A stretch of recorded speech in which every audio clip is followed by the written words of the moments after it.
Well, lawmakers on both sides of the aisle say the end of Title 42 could produce, quote, catastrophic results, including Texas Lieutenant Governor Dan Patrick. He joins me now. Here's something from the Mayorkas and Becerra. These are, of course, Biden administration cabinet secretaries. If the CDC were to rescind its Title 42 order at this time, Border Patrol facilities and local communities would be forced to absorb at least double the current number of migrants, likely with catastrophic results. So that was the letter that they had out there, and I'm assuming that you are very concerned about this, especially for your agents.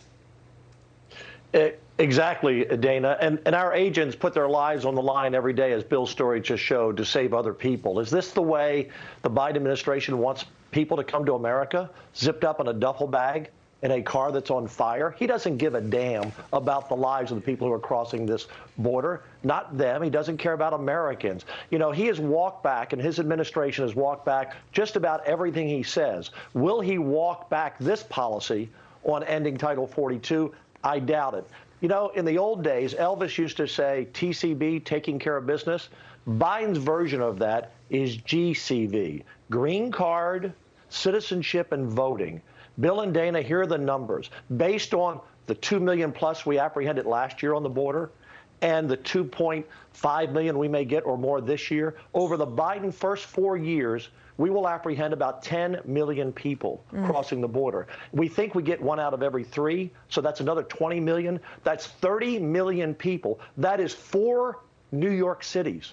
4 New York cities coming into this country. He wants to give them green cards because they have to be able to work.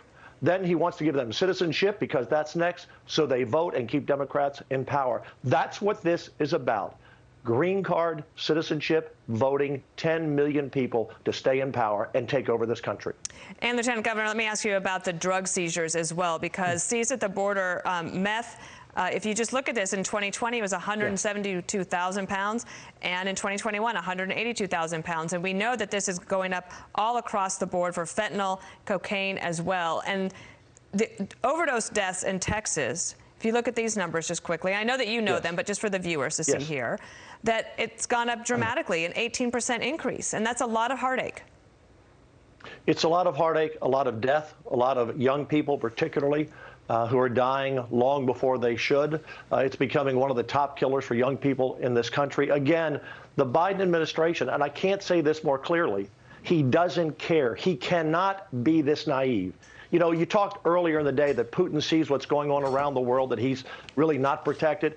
Biden must watch television sometime. He must see these stories. He must read something. Or is his administration keeping him in the dark, as they allege the Putin administration is keeping him in the dark?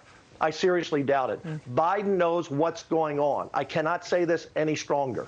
He doesn't care about the lives of people. He only cares about achieving a political victory, and that's giving 10 million, 20 million, 30 million people citizenship in the first 4 years in office. And it may take several years because some of those are under 18. It will take them old enough to become citizens so that they can add 30 million voters to the rolls. 4 New York cities will come into this country under his first 4 years in office. And in Texas, we're overrun, but they're coming to a city and a town near you in every state.